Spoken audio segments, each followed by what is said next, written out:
सेवारो नमस्ते, के छ त तपाईहरुलाई? आशा गर्छु सबैजना सन्चै हुनुहुन्छ होला। फेरि पनि स्वागत गर्छु तपाईहरुलाई आजको यो मिठो ब्लगमा। यो हाम्रो आजको ब्लग डे 2। तपाईहरुलाई आजको यो ब्लगमा फेरि पनि म स्वागत गर्न चाहन्छु। यो भन्दा अगाडिको ब्लग डे 1 को यही प्रोफाइलमा छ, तपाईहरु चेक गर्न सक्नुहुन्छ। हैन गाइज, हिजो चाहिँ घामले पोलेर हैन, आज चाहिँ छाता लाउनु बाध्य भयो। छातै लाएर हिँडेको के गर्दो रहेछ जान्छु।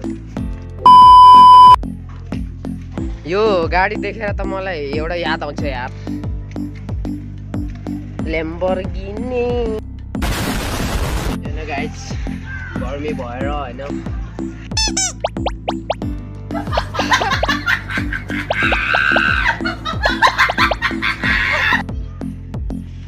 बहुत गर्मी।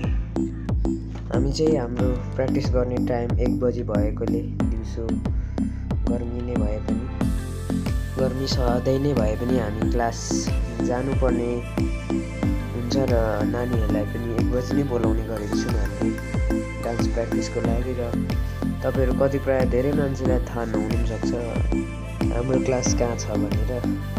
तपाईँहरूलाई म आज लोकेसन पनि देखाइदिन्छु हाम्रो क्लासको। हाम्रो डान्स क्लास चाहिँ शनिबारे लाइन हुँदै शनिबारेमै छ, बट अलिकति माथि रहने गरेको छ। हाम्रो डान्स क्लास चाहिँ रहेको छ र यही फागुनन्त मूर्ति बिचमा रहेकोदेखि थोरै मासतिर जानुपर्छ। र ठ्याक्कै जाँदा जाँदै साथीहरू पनि बाटोमै भेटियो। अब कुद्दै गएर गरम, अब अलिकति दिमाग खम भन्दाखेरि साथीहरू नै मेरो उल्टै दिमाग खानेहरू परेको छन् र किन ढिलो आएको भन्दा त साथी त यसो भन्छ, के बोले भाइ? अब के बोले? केही भनिदिनुस् आजको तातो तातो ब्लगमा। मेरो नाम लेन्जिङवा हो, म भत्वा सक्छु। मेरो नाम सकङ र त्यस पछाडि चाहिँ हामी विद्या मिससँग प्रकाश संजोग सबै हामी एकै बाटोमा भेट भएर हामी क्लासतर्फ लाग्यौँ। अनि हाम्रो क्लास चाहिँ हेर्नु सक्नुहुन्छ, यही बाटो जान्छ, यो सिडी मार्ग। र हाम्रो चाहिँ यो सिडी मार्गदेखि थोरै हिँडेर यही मासतिर जानुपर्छ। हामी धेरै बेर लाग्दैन, यही नजिकै हो। र यो सिडी मार्ग चढिसकेपछि यो निलो गेट देख्दै हुनुहुन्छ होला, यही हो हाम्रो डान्स क्लास। डान्स क्लास जाने बित्तिकै हाम्रो स्टुडेन्टहरूले हाम्रोमा चाहिँ नमस्ते गर्ने सिस्टम छ। स्टुडेन्टले हामीले स्टुडेन्टहरूलाई हाम्रो चाहिँ त्यस्तै छ। र मलाई चाहिँ एकजना भाइले गन देखाएर मलाई लुटपाट गर्नु खोजेको छ। यहाँ फायरिङ हान्नु खोज्यो, तर म तर्किएँ। अनि फलोवर पनि माग्यो उसले मलाई। माफी माग, त्यो डिलिट गर। यदि गर्या रहन्छौ भनेदेखि मैले भनिनँ जहाँ भेट्यो त्यहीँ हानिदिन्छु। दक्षिणकाली भाषामा तँलाई हान्न मलाई कुनै आइतबारै छैन, बुझिस्? म त्यस्तो मान्छे, ग्याङ स्टार हो म पनि पहिलाको, अझै पनि म ग्याङ स्टारै छु, बुझिस्? होइन गाइज, हामी चाहिँ प्र्याक्टिस गरिसकेर यहाँनिर होइन रेस्ट गर्दैछौँ आज।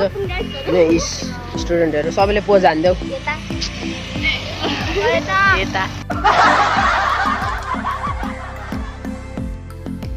र यता चाहिँ केटाहरू चाहिँ खाजा लिएर आउँदैछन्। यति बेला प्र्याक्टिस सकेर खाजा लिनु गएको थियौँ र आउँदैछन्।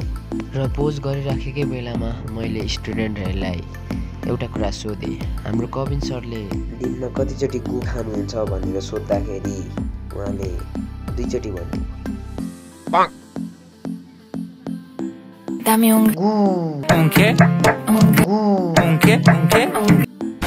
माफी माग, त्यो डिलिट गर। यदि गर्या रहन्छौ भनेदेखि मैले भनिनँ जहाँ भेट्यो त्यहीँ हान्नु। र पोज दिँदै होइन हामी चाहिँ सबैजना हाम्रो स्टुडेन्टहरूलाई रेस्ट दिएको थियौँ। अनि हाम्रो केटाहरू पनि खाजा बनाउनुतिर लागे।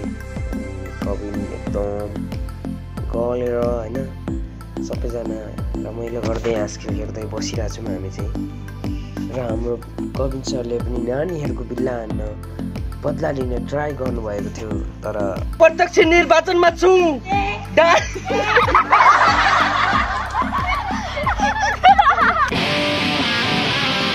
र कविन ब्रोले पनि आफ्नो बदला लिएरै छाडो।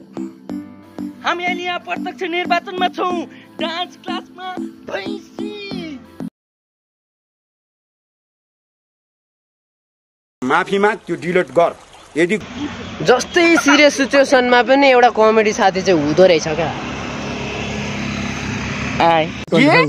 हाम्रो स्टुडेन्ट ज्यादा रेस्ट पुगेर गलेको हो तिमीहरू लु जाऊ प्र्याक्टिस होइन जाऊ अनि किन गलेको त रेस्ट गरेर चाहिँ रेस्ट गरेर पनि गल्छ अलिक एनर्जेटिक हो न एनर्जेटिक रेस्ट हो त किन रेस्ट गर्नु जाऊ लु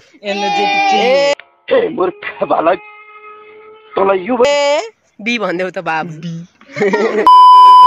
हामी पर्चक त देख्न सक्छौँ निक्लिसक्यो छक्का त्यस पछाडि अनि म चाहिँ माथि केटाहरूले के गर्दै रहेछ भनेर हेर्न गएँ अनि केटाहरू चाहिँ म गइसकेपछि चटपटे बनाउँदै रहेछ यहाँनिर खोर्सानी दामी काट्दैछ हाम्रो एकदम प्रकाश ब्रोले के बोले भाइ अब के बोले र यहाँ सन्जोग सर हुनुहुन्छ एकदम मस्ते मेरो नाम हो सन्जोग राई के भन्नु यहाँ चटपटे बनाउँदैछ टु भेन्टको लौडा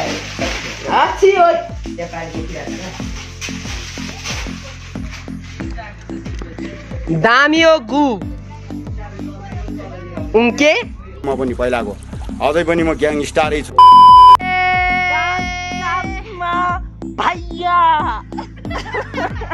चटपटे घुमाएर देखाइदिए त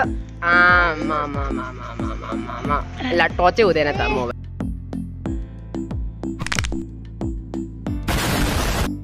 र त्यस पछाडि चाहिँ हामी सबैजना चटपटे बनाएर ल्याएको थियो ब्रोहरूले अनि हामी खायौँ अनि त्यस पछाडि सबैजना मिलेर हामी मजाले बसिरहेको थियौँ चटपटे एकदम टेस्टी बनाएको थियो ब्रोहरूले होइन जे भन्यो भने यीहरू त खाएकै भइयो र त्यस पछाडि हामी प्र्याक्टिसतिर लाग्यौँ फेरि हाम्रो आफ्नो प्र्याक्टिसमा गयौँ हाम्रो प्रकाश सरले यहाँ सिकाउँदै हुनुहुन्छ भित्र पनि प्र्याक्टिस गराइयो बाहिर पनि गराइन्छ त्यस पछाडि अरू प्र्याक्टिसहरू गराउँदै हामी सबै प्र्याक्टिसहरू नानीहरूलाई गराएपछि हामीले अनि त्यस पछाडि ठुलोहरूको पनि गराइसक्यौँ हामीले ठुलोहरूको आफ्नो पनि गरौँ उनीहरू सानो टोलीहरू हो उनीहरू चाहिँ अनि त्यस पछाडि हामी घर फर्क्यौँ र यहाँ घर जाने बेलामा फेरि यहाँनिर एक्सिडेन्ट भइहाल्यो